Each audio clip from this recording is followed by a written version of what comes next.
함께 보실 하나님 말씀은 구약성경 스가랴 3장입니다. 12월 8일 스가랴 3장을 낸 날인데 3장은 길지 않으므로 우리 1절부터 마지막 10절까지 말씀 함께 봉독하겠습니다. 구약성경 스가랴 3장 1절부터 10절까지 말씀, 구약성경 1315쪽 전후를 보시면 되겠습니다. 1절부터 함께 봉독합니다. 대제사장 여호수아는 여호와의 천사 앞에 섰고 사탄은 그의 오른쪽에 서서 그를 대적하는 것을 여호와께서 내게 보이시니라. 여호와께서 사탄에게 이르시되 사탄아, 여호와께서 너를 책망하노라. 예루살렘을 택한 여호와께서 너를 책망하노라. 이는 불에서 꺼낸 그슬린 나무가 아니냐 하실 때에 여호수아가 더러운 옷을 입고 천사 앞에 서 있는지라. 여호와께서 자기 앞에 선 자들에게 명령하사 그 더러운 옷을 벗기라 하시고 또 여호수아에게 이르시되 내가 네 죄악을 제거하여 버렸으니 내게 아름다운 옷을 입히리라 하시기로 내가 말하되 정결한 관을 그의 머리에 씌우소서 하매 곧 정결한 관을 그 머리에 씌우며 옷을 입히고 여호와의 천사는 곁에 섰더라. 여호와의 천사가 여호수아에게 증언하여 이르되 만군의 여호와의 말씀에 내가 만일 내 도를 행하며 내 규례를 지키면 내가 내 집을 다스릴 것이요 내 들을 지킬 것이며 내가 또 너로 여기 섰는 자들 가운데에 왕래하게 하리라. 대제사장 여호수아야, 너와 내 앞에 앉은 내 동료들은 내 말을 들을 것이니 이들은 예표의 사람들이라. 내가 내 종 싹을 나게 하리라. 만군의 여호와가 말하노라. 내가 너 여호수아 앞에 세운 돌을 보라. 한 돌에 7눈이 있느니라. 내가 거기에 새길 것을 새기며 이 땅의 죄악을 하루에 제거하리라. 만군의 여호와가 말하노라. 그날에 너희가 각각 포도나무와 무화과 나무 아래로 서로 초대하리라 하셨느니라. 아멘. 감사합니다. 오늘 말씀 읽기 본문은 스가랴 3장입니다. 우리가 앞서서 계속 살펴본 것과 같이 스가랴 1장부터 8장까지는 출애굽 바벨론 포로에서 되돌아온 이스라엘 백성들이 성전 재건을 중단하고 있을 때 8개의 환상과 4개의 메시지를 통하여서 그를 위로하고 격려하여서 다시금 성전 중심의 신앙을 회복할 수 있도록 격려하는 말씀으로 되어 있다라고 되어 있습니다. 그리고 계속해서 환상에 대해서 8가지 환상에 대해서 나오는데 어제 살펴보았던 2장에서의 환상은 세 번째 환상으로서 측량줄을 잡은 한 사람에 대한 환상을 보았습니다. 그가 측량줄을 가지고 예루살렘 성을 측량하여서 너비와 길이를 재어서 다시 예루살렘을 회복시키려고 하는 그 모습을 볼 수 있었는데 특징적인 것은 무엇이었는가라고 했을 때 담이 없었다, 성벽이 없었다라는 것을 알 수 있습니다. 그만큼 하나님께서 불성벽이 되어서 그를 지켜 보호해 주시겠다라는 것을 살펴볼 수 있었고, 중요한 것은 단순히 이것이 혈육적 이스라엘 백성들에게 대한 예루살렘의 회복을 말하는 것이 아니라 모든 나라 가운데 하나님께서 택하신 백성들이 있고 그를 회복시켜 주실 것이라는 것을 상징적으로 의미하는 것이었다라는 것을 살펴볼 수 있었습니다.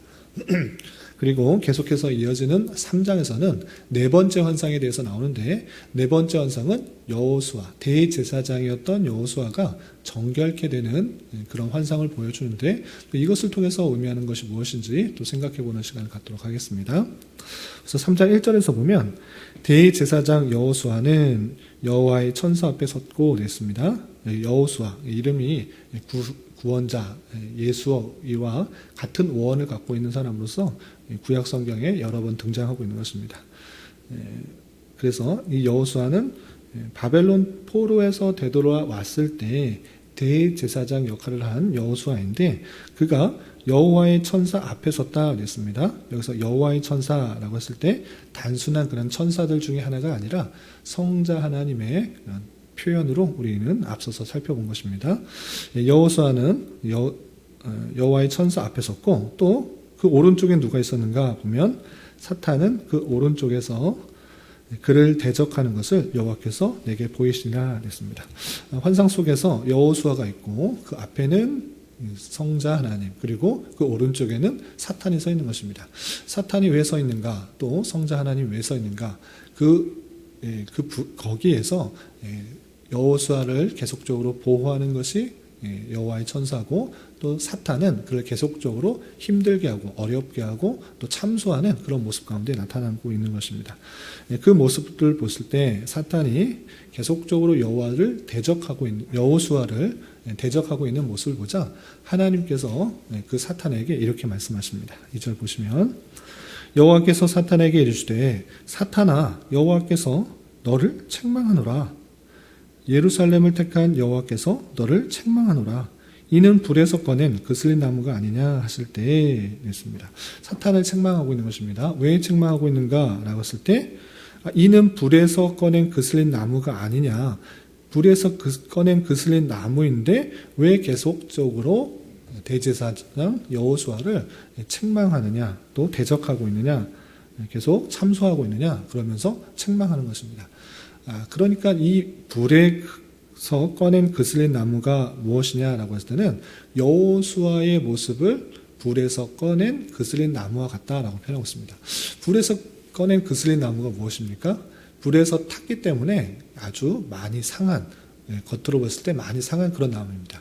여호수아가 그런 모습일진데 왜 자꾸 계속적으로 대적하느냐라고 책망하시는 것인데, 무슨 뜻을 말하는 것이냐라고 했을 때 바벨론 포로에서 수많은 어려움과 환난들을 겪고 다시 이스라엘 땅으로 되돌아온 그 사람인데, 그런데 다시 성전을 지으려고 하는 그것들을 가만히 두지 않고 사탄이 계속적으로 방해하는 것입니다. 그 모습들을 상징적으로 이렇게 표현한 것입니다. 여호수아가 이스라엘 백성들을 대표해서, 대제사장이지만 대표하여서 포로에서 되돌아온 이스라엘 백성들이고, 마치 불에서 꺼낸 그슬린 나무와 같은데 그것이 다시 이제 회복하려고 놔두는 것인데, 사탄은 어떻게 하는가? 계속적으로 대적하여서 그것을 온전히 회복하지 못하도록 방해하고 있다라고 하면서 하나님께서 책망하고 있는 것입니다. 특별히 이 시대적 배경 다시 한번 말씀드리지만, 바벨론 포로에서 다시 되돌아와서 성전을 짓고 다시 신앙을 회복하려고 했는데 숱한 여러 가지 어려움들로 인하여서 다시 성전을 짓지 못하는 그런 상황도 있었습니다. 그러한 상황을 영적인 눈으로 비춰주는 것입니다. 사탄이 계속적으로 대적하여서 방해하고 있는 모습들을 스가랴 선지자가 깨닫고 그 환상을 보여주는 것이고, 스가랴 선지자만 깨닫는 것이 아니라 이러한 상황이라는 것들을 백성들에게 다시 알려주는 것입니다. 그리고 계속해서 내용을 보시면 그때 여호수아의 모습이 어땠는가? 마치 불에서 꺼낸 그슬린 나무와 같은 이렇게 많이 상한 모습입니다. 그래서 3절 보시면 여호수아가 더러운 옷을 입고 천사 앞에 서 있는지라 하겠습니다. 더러운 옷.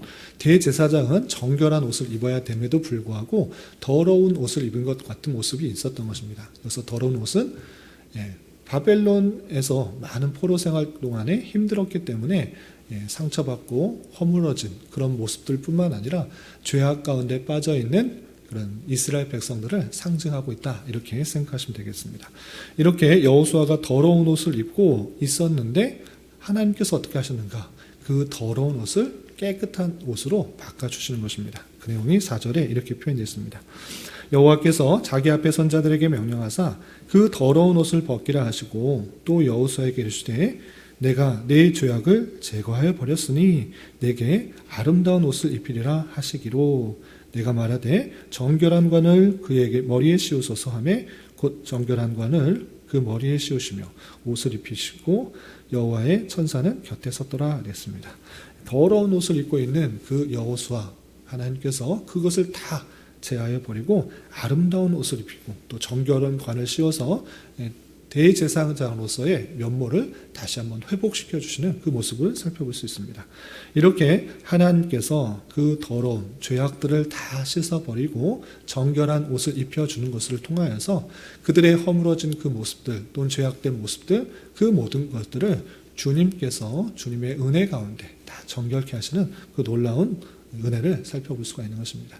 이렇게 포로에서 되돌아온 이스라엘 백성들이 여러 가지 죄악된 모습들을 있을 때 하나님께서 다 죄를 사해 주시겠다라고 약속해 주시며 격려하고 독려하시는 하나님의 말씀을 살펴볼 수가 있는 것입니다.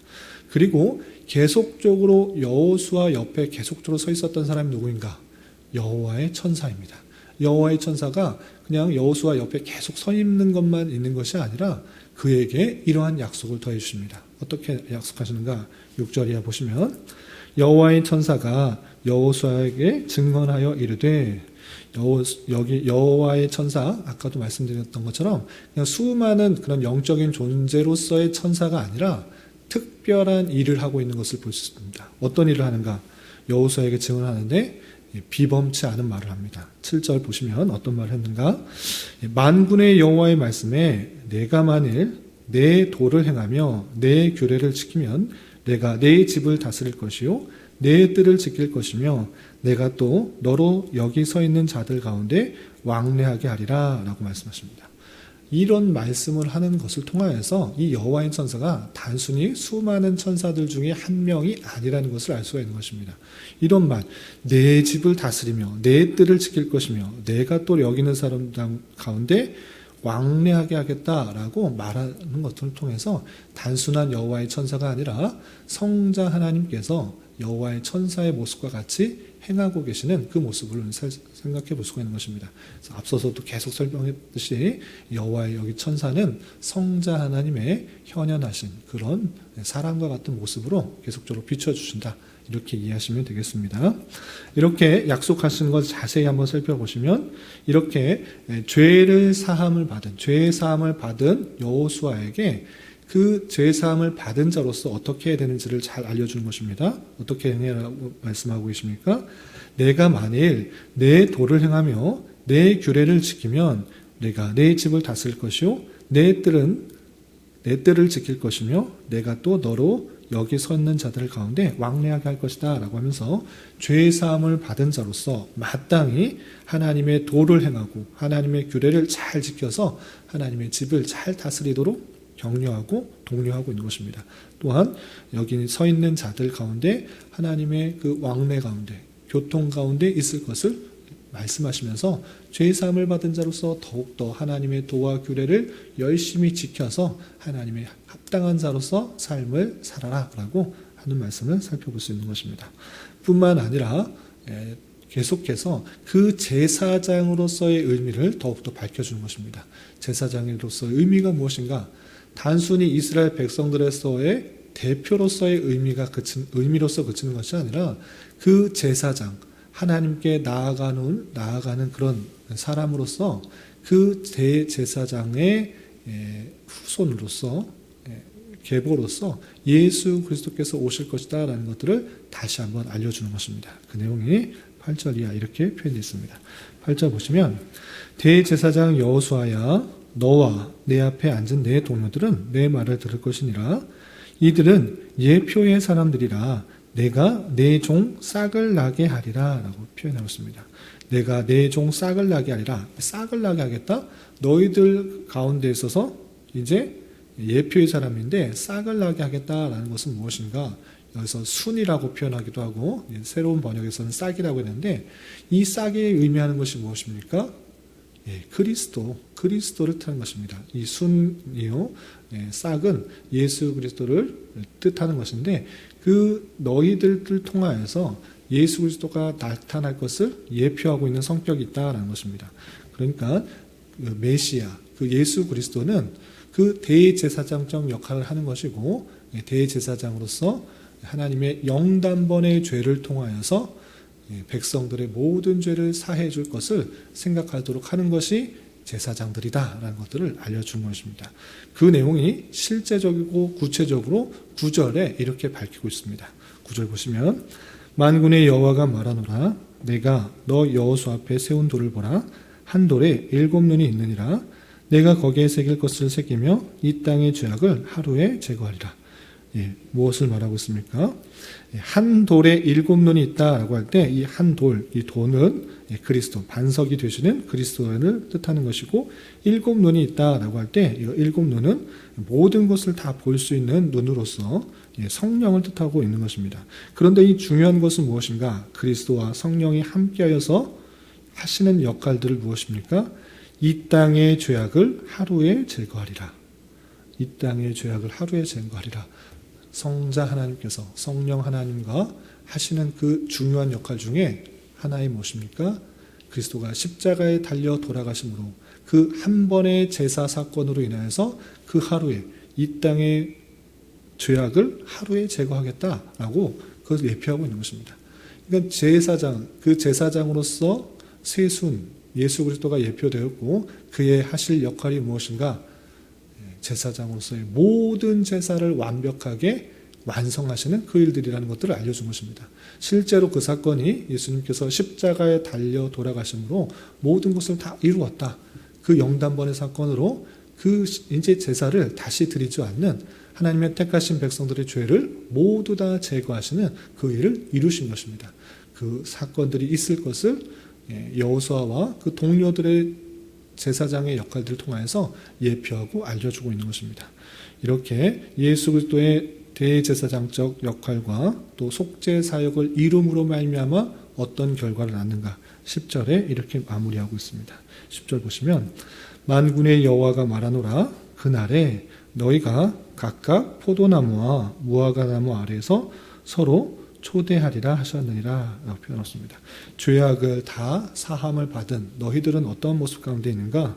그날이 되면 너희가 각각 포도나무, 무화과나무 아래서 서로 초대하면서 하나님과의 교통이 원활하게 이루어졌기 때문에 성도 사이사이에서 서로 교제하며 나누는 그런 일들이 있을 것을 이렇게 표현하고 있는 것입니다.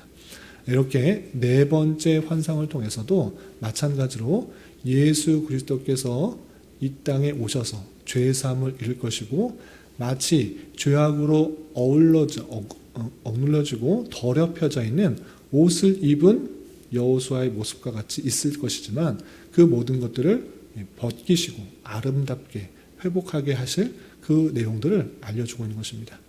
1차적으로 이 내용은 바벨론의 포로에서 되돌아왔지만 여러 가지 어려움들로 인하여서 사탄의 방해와 또 어려움과 참소로 인하여서 성전을 회복하지 못하고 다시 하나님과의 신앙을 온전히 회복하지 못하는 그 백성들에게 그 사탄의 공격과 참소와 모략들을 이겨버리고 벗어버리고 다시 한번 하나님을 온전히 믿는 마음으로 나아갈 수 있도록 독려할 뿐만 아니라 주님께서 우리의 모든 죄를 다 씻어주시고 깨끗하게 하시고 온전하게 하신 줄 알아.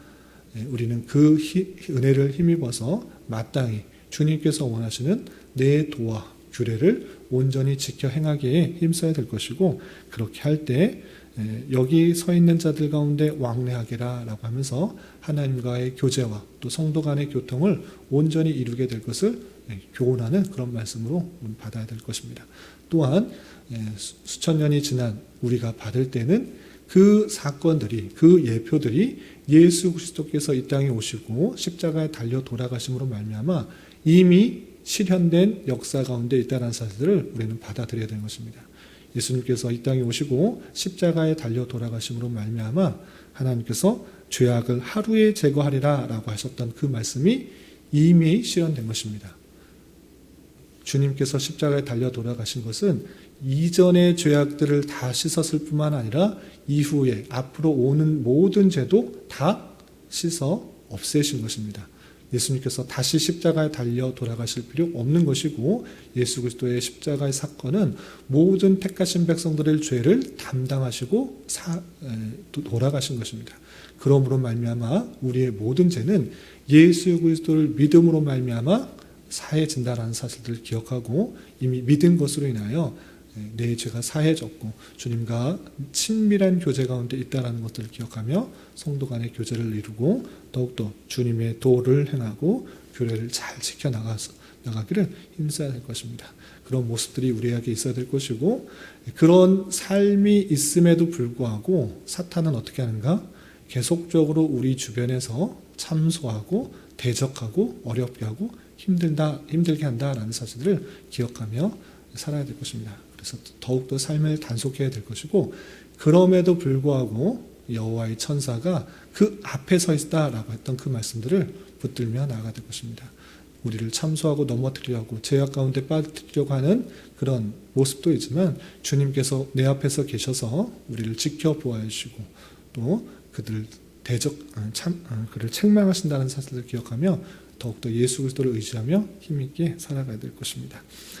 이런 말씀의 교훈에 따라 오늘 하루 또 남은 한평생 힘있게 살아갈 수 있는 저와 여러분 되시기를 주님의 이름으로 부탁을 드립니다. 기도하겠습니다. 하나님 아버지 감사합니다. 오늘 말씀을 통해서 대제사장 여호수아가 이스라엘을 대표하여 죄사함을 받고 또한 메시아와 관련된 약속을 받는 환상의 말씀을 대하였습니다.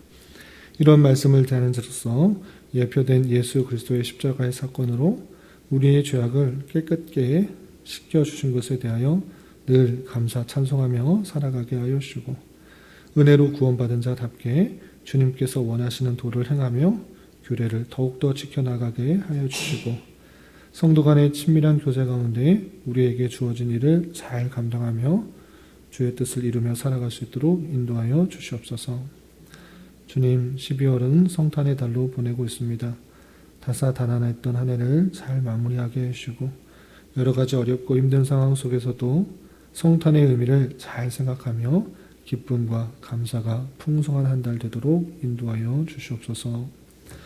주님, 교회 내 육체의 질병과 연약함으로 병원의 치료를 받은 손길들이 있사오니 주님 지켜주시고 건강하게 잘 회복되고 치유되게 하여 주시며 직장과 경제적인 문제로 가족의 전도와 학업을 위해 또한 말할 수 없는 여러 가지 어려움들로 인해 주님께 간절히 부르시며 나아가는 여러 지체들이 있사오니 주님 그들과 함께 하여 주시고 그들의 기도 응답해 주시사 우리의 기대와 바람보다 훨씬 더 풍성한 것으로 채워주시는 하나님을 깊이 경험할 수 있는 기회 되도록 인도하여 주시옵소서. 이 시간 각자 간절히 간구하는 기도 제목 주님께서 들으시고 가장 선한 곳들로 응답하여 주시옵소서. 예수님의 이름으로 기도 올리옵나이다. 아멘.